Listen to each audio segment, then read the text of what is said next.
하나님 아버지 감사합니다. 주님의 선하신 말씀을 함께 듣고자 합니다. 성령께서 감동하여 주시옵소서. 주의 말씀을 가슴에 담게 하시고 그 뜻을 이해하는 데까지 우리를 인도하옵소서. 그래서 하나님께서 원하시는 그대로 말씀이 우리 안에 녹아들고 오늘 우리의 삶이 되어져서 이 땅 가운데서 하나님의 뜻을 밝히는 빛이 되게 하옵소서. 하나님의 뜻을 알게 하는 향기가 되게 하시고 하나님의 뜻을 사람들에게 느끼게 하는 맛이 되게 하옵소서. 부탁드리오며 예수님 이름으로 기도합니다. 아멘. 네, 오늘은 이사야서 40장에서 42장까지의 말씀을 함께 읽도록 합니다. 바벨론 포로 후기입니다. 바벨론 포로 전기에는 에스겔의 활약이 있었다면 에스겔 선지자가 이제 멸망을 선포하고 그 이후에 새로운 소망을 얘기했다면 이제 바벨론 포로 말기 고레스라는 사람이 등장할 때쯤에 제2 이사야 선지자의 선포가 있습니다. 돌아갈 준비를 하자는 거죠. 거기에 대한 말씀이 이제 40장부터 시작되어집니다. 이사야서 40장입니다. 너희 하나님이 이르시되 너희는 위로하라 내 백성을 위로하라. 자, 이사야서 39장까지는 내버려두라 하신 하나님입니다. 내버려두라. 그런데 이사야 40장에 갑자기 위로하시는 하나님을 이야기합니다. 하나님께서 위로하라 위로하라. 너희는 예루살렘의 마음이 닿도록 말하며 그것에게 외치라. 그 노역의 때가 그쳐 끝났고 그 죄악이 사함 받았느니라. 노역의 때, 감옥에 갇힌 거죠. 그 감옥이 무덤 같은 감옥이 바로 바벨론 포로입니다. 바벨론 포로 시기가 끝났다는 겁니다. 그 죄가 사함 받았습니다. 그 죄가 진노케 하셨던 죄가 드디어 사함 받았습니다. 그의 모든 죄로 말미암아 여호와의 손에서 벌을 배나 받았느니라 할지니라 하시니라. 외치는 자의 소리여 이르되 너희는 광야에서 여호와의 길을 예비하라. 사막에서 우리 하나님의 대로를 평탄하게 하라. 언제가 떠오릅니까? 바벨론이 포로지만 언제가 떠오르냐 그러면 출애굽입니다. 출애굽 때 광야와 사막에서 그곳에 길을 내셔서 가나안 땅으로 가는 길이 준비되었지 않습니까? 이제 광야에서 사막에서 하나님의 대로를 평탄케 하라. 지금 이스라엘 민족이 있는 곳 메소포타미아가 광야는 아닙니다. 하지만 그 광야에 길을 내라. 예비해라. 그 메소포타미아를 하나님의 광야라고 먼저 앞서서 에스겔이 선포했기 때문입니다. 광야의 길이 다 마무리되어지면 어디 갑니까? 가나안 땅에 도착하지 않습니까? 이 바벨론 포로 광야도 마침이 되어지면 열국 광야 후에 드디어 예루살렘으로 가는 길이 열리는 겁니다. 골짜기마다 도두어지며 산마다 언덕마다 낮아지며 고르지 아니한 곳이 평탄하게 되며 험한 곳이 평지가 될 것이요 여호와의 영광이 나타나고 모든 육체가 그것을 함께 보리라. 이는 여호와의 입이 말씀하셨느니라. 말하는 자의 소리여 이르되 외치라. 대답하되 내가 무엇이라 외치리까 하니 이르되 모든 육체는 풀이요 그의 모든 아름다움은 들의 꽃과 같으니 푸른 마르고 꽃이 시들면 여호와의 기운이 그 위에 불미라. 이 백성은 실로 풀이로다. 지난 바벨론 포로 시간 동안에 그나마 포로로 잡혀온 그나마 살아남은 사람들도 시들고 마르고 많은 사람이 죽었겠죠. 그리고 그나마 생존한 사람도 이미 마른 사람처럼 나이가 많이 들었겠죠. 푸른 마르고 꽃은 시드나 우리 하나님의 말씀은 영원히 서리라 하라. 그러나 하나님 말씀은 시들지 않았고 마르지 않았어요. 그대로 영원히 존재하고 생존합니다. 지금까지. 이 말씀이 바로 예수님이시다 하는 이야기를 나중에 베드로 사도가 하죠. 우리에게 주신 복음이 바로 이 영원한 말씀이다 합니다. 그리고 이 말씀을 먼저 선포한 분이 있습니다. 골짜기를 메우고 산을 낮추고 하나님의 길을 평탄케 하는 그 사람이 바로 세례 요한이 되죠. 아름다운 소식을 시온에 전하는 자여 너는 높은 산에 오르라. 아름다운 소식을 예루살렘에 전하는 자여 너는 힘써 소리를 높이라. 두려워하지 말고 소리를 높여 유다 성읍들이 이르기를 너희 하나님을 보라 알아. 예, 이 아름다운 소식을 전하는 자, 이 전하는 자의 소식은 예전에 나훔서에 있었습니다.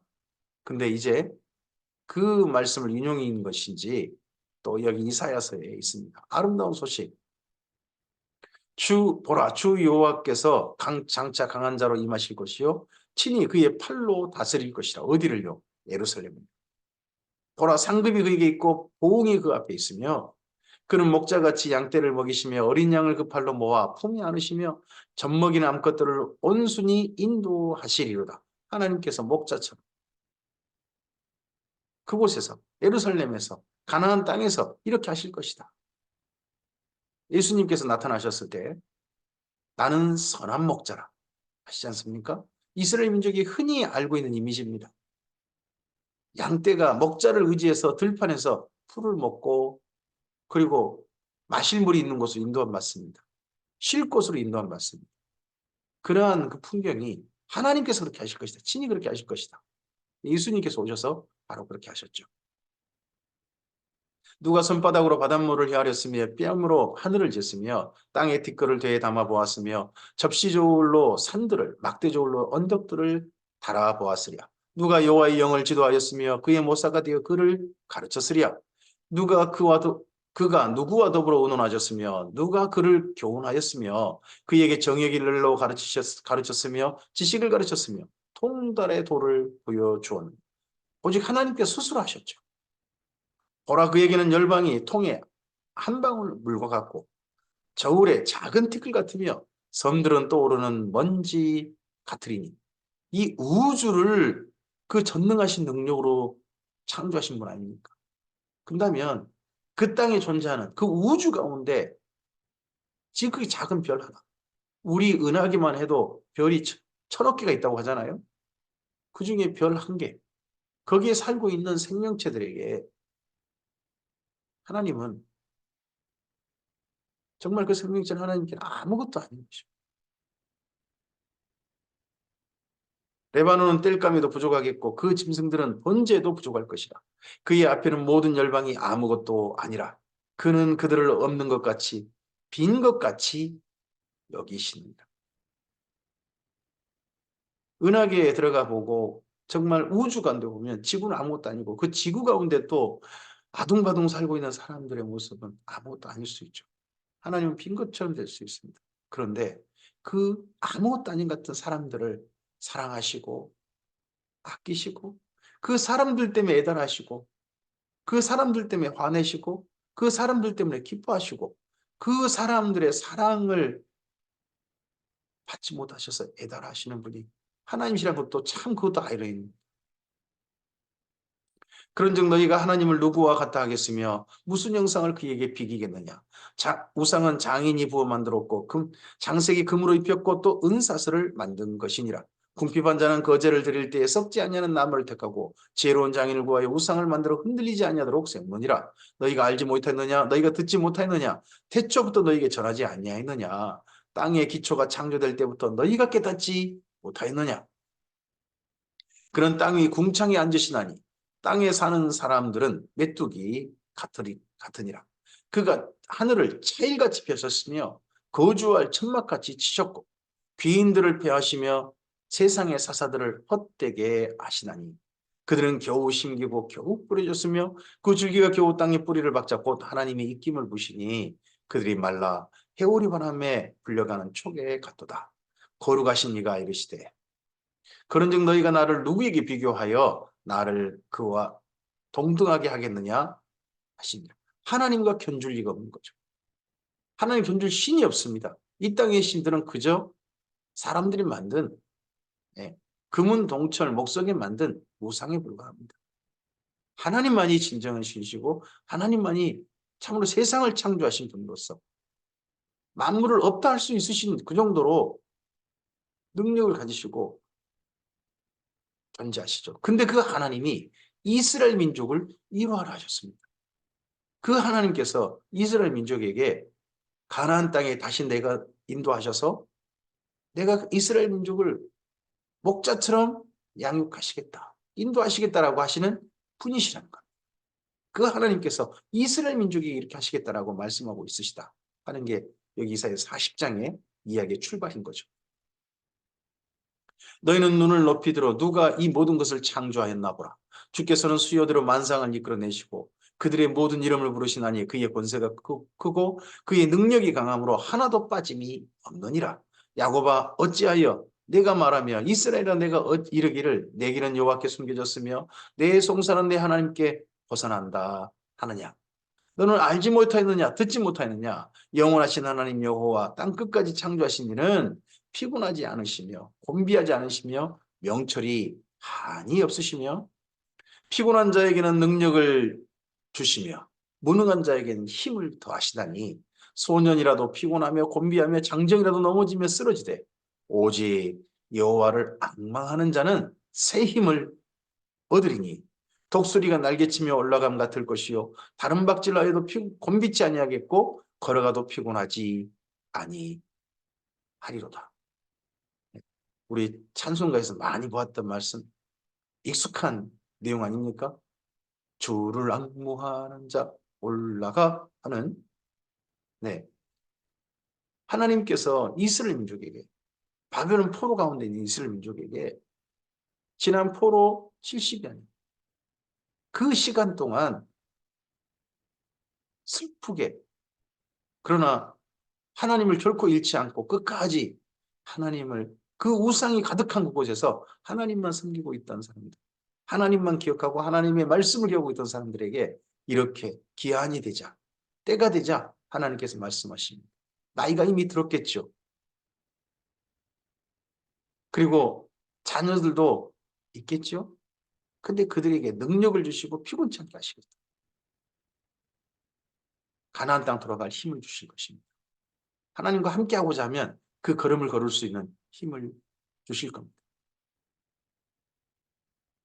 이사야서 41장입니다. 섬들아 내 앞에 잠잠하라. 민족들아 힘을 새롭게 하라. 가까이 나오라. 그리고 말하라. 우리가 서로 재판자리에 가까이 나가자. 누가 동방에서 사람을 깨워서 공의로 그를 불러 자기 발 앞에 이르게 하였느냐. 동방의 사람. 동방의 사람. 이 사람 이야기를 여기 이사야서에 하나님의 큰 징조로 이야기합니다. 하나님께서 위로하시고 이스라엘 민족을 깨우시고 힘 주셔서 가나안 땅에 돌아가게 하시고 다시 그곳에서 예루살렘 성과 그곳에 이스라엘 민족을 살게 하시고 그들을 목자처럼 기르게 하시는 그 일의 표징으로 동방의 한 사람을 이야기합니다. 이 동방이 대한민국 어떤 사람 아닙니다. 우리나라 교주들도 아니고요. 네, 이 사람은 고레스입니다. 고레스라는 사람을 일깨워서 지금 하나님께서 일을 시작하고 있습니다. 열국을 그 앞에 넘겨주며 그가 왕들을 다스리게 하되 그들이 그의 칼에 티끌 같게 그의 활에 불리는 초기 같게 하며 그가 그들을 쫓아가서 그의 발로 가보지 못한 길을 완전히 지나노니 그 이전에는 이런 제국이 없었죠. 메디아 거기 위에 루디아 그리고 여기 이제 바벨론까지 이렇게 큰 나라를 점령한 그 당시에 이렇게 거대한 대제국을 이룬 나라는 없었죠. 근데 그 대제국을 이룬 나라로 등장합니다. 이 일을 누가 행하였느냐? 누가 이루었느냐? 누가 처음부터 만대를 불러내었느냐? 나 여호와라. 처음에는 나요. 나중에 있을 자에게도 내가 곧 그니라. 고레스가 힘과 능력이 있어서 그 대적을 이룰 줄 알았는데 그게 아니었다는 겁니다. 하나님께서 이루게 하셨다는 겁니다.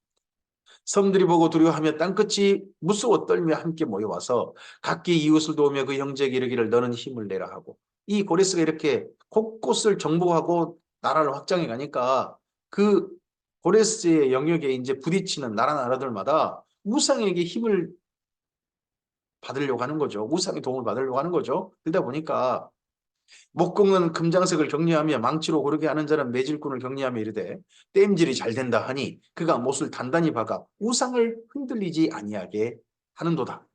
그러나 나의 종 너 이스라엘아 내가 택한 야곱아 나의 벗 아브라함의 자손아 내가 땅끝에서부터 너를 부르며 땅 모퉁이에서부터 너를 부르고 내게 이르기를 너는 나의 종이라. 내가 너를 택하고 싫어하여 버리지 아니하였다 하였노라. 이렇게 곳곳 모든 민족들은 고레스가 일어나니까 세상이 흉흉하고 그냥 거대한 전쟁이 일어나니까 자기가 섬길 우상에게 그냥 의지하고 의존하고 하지만 이스라엘 민족이여 너는 내 종이다. 나만 바라봐라 하시는 분이 하나님이시고 그런 하나님을 선포하고 있는 이가 여기 이사야인 거죠. 바벨론 포로 중에 이사야. 두려워하지 말라. 내가 너와 함께합니다. 놀라지 말라. 나는 내 하나님이 됨이라. 내가 너를 굳세게 하리라. 참으로 너를 도와주리라. 참으로 나의 의로운 오른손으로 너를 붙들리라. 보라 내게 노하던 자들이 수치와 욕을 당할 것이요 너와 다투는 자들이 아무것도 아닌 것 같이 될 것이며 멸망할 것이라. 내게 노하던 자, 너와 다투는 자가 누굽니까? 중심이 바빌론이야. 느부갓네살의 대제국 아닙니까? 근데 아무것도 아닌 것 같이 멸망해버리고 말 겁니다.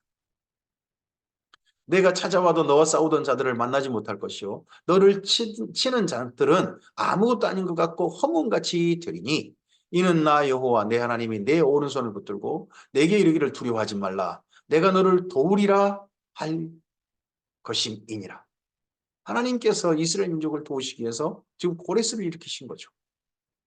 버러지 같은 너 야곱아, 너희 이스라엘 사람들아, 그동안 어떻게 살았는지 무슨 취급받았는지가 보이지 않습니까?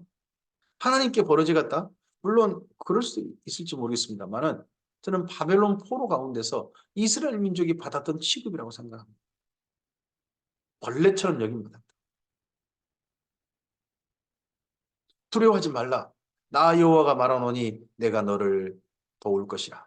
내 구속자는 이스라엘의 거룩한 이이니라. 이름이 참 두 개가 아이러니 아닙니까? 벌레 같던 야곱 그리고 이스라엘. 이스라엘은 신을 이겼다는 거 아닙니까? 신을 이긴 자. 근데 야곱 사기꾼 그리고 벌레 취급받는.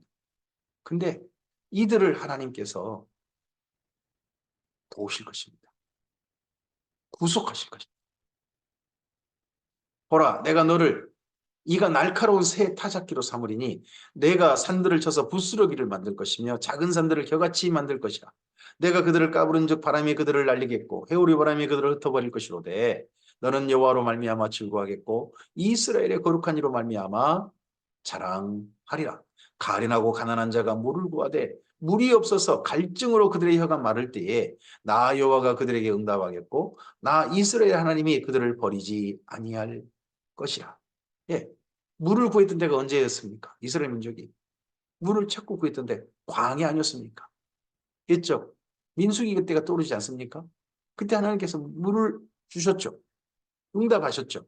그랬던 것처럼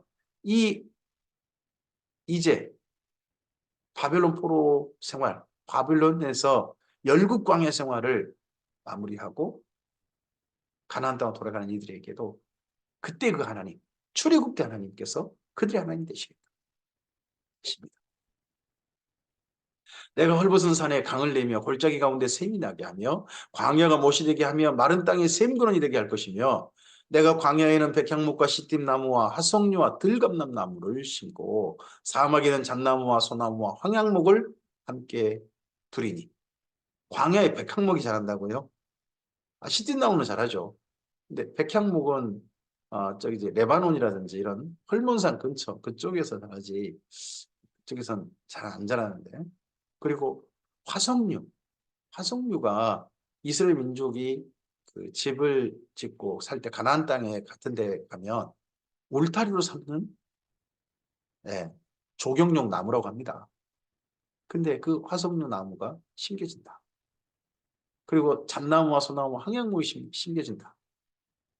이건 이스라엘 민족이 다시 살고 어떻게 보면 필요한 나무들이 심겨지는 모습 아니겠습니까? 사람들에게 필요한 나무들이. 다시 사는 모습인 거죠. 무리가 보고 여호와의 손이 지으신 바요 이스라엘의 거룩한 이가 이것을 창조하신 바인 줄을 알며 함께 헤아리며 깨달으리라. 나 여호와가 말하노니 너희 우상들은 소송하라. 야곱의 왕이 말하노니 너희는 확실한 증거를 보이라. 장차 당할 일을 우리에게 진술하라. 또 이전의 일이 어떠한 것도 알게 하라. 우리가 마음에 두고 그 결말을 알아보리라. 혹 앞으로 올 일을 듣게 하며 혹 뒤에 올 일을 알게 하라. 그리하면 너희가 신들인 줄 우리가 알리라. 혹 복을 내리든지 재난을 내리든지 하라. 우리가 함께 보고 놀라리라. 보라 너희는 아무것도 아니며 너희 일은 허망하며 너희를 택한 자는 가증하니라. 우상들을 택한 자들이 가증하더라. 표현합니다. 내가 한 사람을 일으켜 북방에서 오게 하며 내 이름을 부르는 자를 해돋는 곳에서 오게 하였나니 그가 이르러 고관들을 석회같이 토기장이가 진흙을 밟음 같이 하리니. 북방과 해돋는 곳 동북방이 되잖아요. 거기가 메디아죠. 여기가 해돋는 곳 그러니까 우리는 자꾸 대한민국이 해돋는 곳이다. 아니요. 이스라엘 민족에게 해돋는 곳은 메소포타미아 지역인 거고요. 거기가 아나톨리아 해 뜨는 땅입니다. 그리고 그곳의 동북방이면 바로 그 바빌로니아 제국과 연결되어진 메디아입니다. 메디아. 엘람이라고 불리는 곳이죠. 그곳에 고레스죠. 고레스를 지금 불러오게 하셔서 이걸 알게 하시다. 이거 알게 하실 거라는 거죠. 누가 처음부터 이를 알게 하여 우리가 알았느냐? 누가 이전부터 알게 하여 우리가 옳다고 말하게 하였느냐? 알게 하는 자도 없고 들려준 자도 없고 너희 말을 듣는 자도 없도다. 내가 비로소 시온에게 너희는 이제 그들을 보라 하였노라. 내가 기쁜 소식을 전할 자를 예루살렘에 주리라. 내가 본즉 한 사람도 없으며 하나님께서 보시니까 예루살렘에 지난 70여 년을 한 50여 년 넘었죠. 이제 멸망당하고서는 한 사람도 없으며 내가 물어도 그들 가운데 한 말도 대답할 좋은 자가 없도다. 보라 그들은 다 헛되며 그들의 행사는 허무하며 그들이 부어 만든 우상들은 바라며 공허한 것 뿐이었죠. 이전에 그 예루살렘에 살던 이스라엘 사람들, 유다인들이 우상만 의존하다가 우상에게 심지어 자기 자식을 불태워 죽이면서 우상에 도움 받으려고 하다가 성전에다가 온갖 우상들을 갖다가 하나님은 안 섬기고 그 성전에서 우상 섬기다가 멸망당했던 곳이 예루살렘 아닙니까? 정말 허무한 짓거리 하다가 끝장났죠. 이사야서 42장입니다. 내가 붙드는 나의 종 내 마음에 기뻐하는 자 곧 내가 택한 사람을 보라. 내가 나의 영을 그에게 주었은즉 그가 이방에 정의를 베풀리라. 그가 외치지 아니하며 목소리를 높이지 아니하며 그 소리를 거리에 들리게 하지 아니하며 상한 갈대를 꺾지 아니하며 꺼져가는 등불을 끄지 아니하고 진실로 정의를 시행할 것이며 그는 쇠하지 아니하며 낙담하지 아니하고 세상에 정의를 세우게 이르리니 섬들이 그 교훈을 앙망하리라. 네, 장차 나타나실 지금 그 당시에는 하나님께서 동방에서 한 사람을 데려오시죠. 근데 이 예루살렘에 온갖 우상으로 멸망해버렸던 그 예루살렘에 하나님께서 한 사람을 택한 한 사람 이해가시죠? 이 사람을 보내실 것이다. 그 사람이 정의를 베푸실 그분 하나님의 영으로서 하실 그분 예수님의 이야기죠.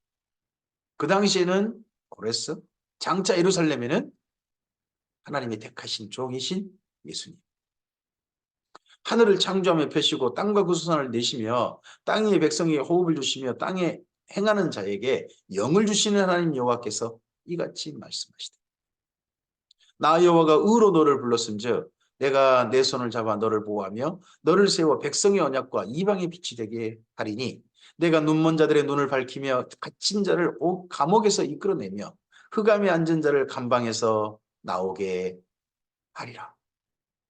예수님께서 우리 눈먼 눈을 밝히셔서 하나님을 볼 수 있게 하셨습니다. 죄에 갇힌 욕심에 갇혔던 그리고 하나님의 빛이 안 보이는 곳에 있었던 우리들을 나오게 하셨습니다. 하나님의 빛을 볼 수 있는 곳으로 참빛이신 예수님을 깨닫고 감각하고 그 예수님과 함께하는 삶으로 빛 가운데 사는 삶으로 아니 하나님의 빛으로 사는 삶으로 우리를 이끌어 나오게 하셨습니다. 나는 여호와이니 이는 내 이름이라 나는 내 영광을 다른 자에게 내 찬송을 우상에게 주지 아니하리라. 그 당시에는 고레스를 통하여서 장차는 예수님을 통하여서 하나님께서 하나님의 영광을 나타내실 것입니다. 보라 전에 애언한 일이 이미 이루어졌느니라. 이제 내가 새 일을 알리노라. 이전에 하나님께서 선지자를 통하여서 너희가 이렇게 악행을 하다가 이렇게 우상 숭배하다가 이렇게 땅을 더럽히다가 망할 것이다. 그러니까 제발 하나님께 돌아오라. 근데 돌아오지 않으면 이 망한다는 예언이 너에게 이루어질까 했는데 그 예언이 이루어지고 말았죠. 이미 다 이루어졌습니다. 근데 이제 세일. 세일이 뭡니까? 그 당시의 세일은 네, 바빌론 포로들이 예루살렘에 돌아오는 겁니다. 고레스가 바빌론을 멸망시키는 겁니다. 그리고 고레스 칙령이 선포되는 거죠. 그게 하나님의 그 당시의 세일입니다. 그리고 장차는 예수님을 통해서 하실 일이 되겠죠. 항해하는 자들과 바다 가운데 만물과 섬들과 거기에 사는 사람들아 여호와께 새 노래로 노래하며 땅끝에서부터 찬송하라. 광야와 거기에 있는 성읍들과 게달 사람이 사는 마을들은 소리를 높이라. 광야 그리고 게달 이게 어디입니까? 산지 오지에 사는 사람들의 소리겠죠. 우리로 말하면 저 멀리 오지에 사는 사람들 거기 있는 사람들도 다 알아. 셀라의 주민들은 노래하며 산꼭대기 즐거워라. 세일산 거기도 산지 오지죠. 여호와께 영광을 돌리며 섬들 중에서 그의 찬송을 전할지어다. 여호와께서 용사같이 나가시며 전사같이 분발하여 외쳐 크게 부르시며 그 대적을 크게 치시려다. 내가 오랫동안 조용하며 잠잠하고 참았으나 하나님께서 오랫동안 조용하고 잠잠하고 참으셨습니다. 내가 해산하는 여인같이 부르짖으리니 숨이 차서 심히 헐떡일 것이라. 내가 산들과 언덕들을 황폐하게 하며 그 초목들을 마르게 하며 강들이 섬이 되게 하며 못들을 마르게 할 것이며 내가 맹인들을 그들을 알지 못하는 길로 이끌며 그들이 알지 못하는 지름길로 인도하며 암흑이 그 앞에서 광명이 되게 하며 구분대를 곱게 할 것이라. 내가 이 일을 행하여 그들을 버리지 아니하리니 조각한 우상을 의지하며 부어 만드는 우상을 향하여 너희는 우리 신이라 하는 자는 물리침을 받아 크게 수치를 당하리라. 그 하나님의 세일을 향하실 때 하나님만 의지하는 자를 그 세일임을 밝히 알고 깨닫고 하는 자들을 흑암 가운데 벗어나게 하시고 인도하셔서 이끄실 겁니다. 그러나 끝까지 우상을 의지하는 자들은 버림당할 것입니다. 지금 이제 바빌론 포로 생활을 마무리가면서 이스라엘 민족에게 확실하게 다시 한번 이야기합니다. 우상은 확실하게 버리라는 겁니다. 오직 하나님만 의지하라는 겁니다. 너희 못 듣는 자들아 들으라. 너희 맹인들아 밝히 보라. 맹인이 누구냐? 내 종이 아니냐? 누가 내가 보내는 내 사자같이 못 듣는 자겠느냐? 누가 내게 충성된 자같이 맹인이겠느냐? 누가 여호와의 종같이 맹인이겠느냐? 이스라엘 민족이 못 보는 자, 못 듣는 자라는 거죠. 내가 많은 것을 볼지라도 유의하지 아니하며 귀가 열려 있을지라도 듣지 아니하는도다. 여호와께서 그의 의로 말미암아 기쁨으로 교훈을 크게 하며 존귀하게 하려 하셨죠. 이스라엘 민족에게 이렇게 하려 하셨죠. 너희가 내 말을 듣고 잘 지킨다면 너희가 내 소유가 되겠고 내 재산 나라가 될 것이고 열국 가운데서 거룩한 백성이 될 것이다. 이렇게 하신 분이 하나님 아니십니까? 그렇게 하려고 하셨죠. 근데 이 백성이 도둑 맞으며 탈취를 당하며 다 굴에 잡히며 옥에 갇혔죠. 노략을 당하되 구할 자가 없었고요. 탈취를 당하되 되돌려주라 말할 자가 없었죠. 이렇게 멸망당하고 말았었습니다. 너희 중에 누가 이 일에 귀를 기울이겠느냐? 누가 뒤에 올 일을 삼가 듣겠느냐? 야곱이 탈취를 당하게 한 신자가 누구냐? 이스라엘을 약탈자들에게 넘기신 자가 누구냐? 여호와가 아니시냐? 우리가 그에게 범죄하였도다. 그들이 그의 길로 다니기를 원하지 아니했고요. 그의 교훈을 순종하지 않은 덕분에 나라가 망하고 탈취를 당하고 약탈당하고 그리고 포로로 잡혀와서 버러지 같은 취급받으며 지금 있는 거죠. 그러므로 여호와께서 맹렬한 진노와 전쟁의 이력을 이스라엘에게 쏟아부으심에 그 사방에서 불타오르나 깨닫지 못하며 몸이 타나 마음에 두지 아니했었습니다. 하나님께서 맹렬한 진노로 멸망시켜 가는데 그때 깨닫지 못하고 그랬었지 않습니까? 끝까지 멸망당한다는 하나님 말씀 믿지 않고 하나님은 도리어 우리를 멸망시키지 않는다고 하면서 우상 숭배나 열심히 하고 있던 사람들이 예루살렘 사람들 아니었었습니까? 제2이사야 말씀이 이제 시작되었습니다. 바벨론 포로 말기입니다. 우상은 확실히 버려버리고 오직 하나님만 의존하러 갑니다. 하나님의 세일이 시작되기 때문입니다. 우리는 하나님께서 고레스라는 사람이 아니라 예수님을 보내주신 사건을 우리의 세일로, 우리 인생의 세일로 받은 사람들입니다. 예수님 이전에 우리의 욕심을 우상 삼아 세상 풍속을 따르고 마귀를 따랐던 것이 옳은 일인 것처럼 그게 상식인 것처럼 삶을 이제는 버려버려야 합니다. 확실히 벗어버려야 합니다. 그건 우상숭배입니다. 우상숭배를 벗어버리고 오직 하나님 한 분만, 지금까지 말씀대로 이루신 하나님, 주의 백성에게, 하나님의 택한 자들에게 의를 행하시려고 하시고 기쁜 일을 행하시려고 하시는 그 하나님, 예수님 안에 그 모든 일을 이루신 하나님을 바라보고 의존하고 그 하나님의 인도함을 받아야 합니다. 오늘 그러한 하루로 주님 안에서 이 하루가 우리에게 주어지기를 바랍니다. 그렇게 하루가 펼쳐지고 이 땅 가운데 나타나기를 바랍니다. 고난주간의 마지막 날이기도 하고 부활절을 바로 앞둔 날이기도 합니다. 다시 한번 우리의 삶이 예수님 안에서, 옛사람은 완전히 예수님과 함께 십자가에 장사되어지고 예수님께서 부활하셨듯이 우리도 주님 안에 새 사람으로 주님과 함께 일어날 수 있기를 바랍니다. 그런 감격의 은혜가 우리 모두에게, 이스라엘 민족에게 이제 바벨론 포로 생활 마지막에 위로의 말씀이 선포된 것처럼 우리에게도 감격의 은혜가 오늘 가득히 주어지게 되기를 바랍니다. 감사합니다.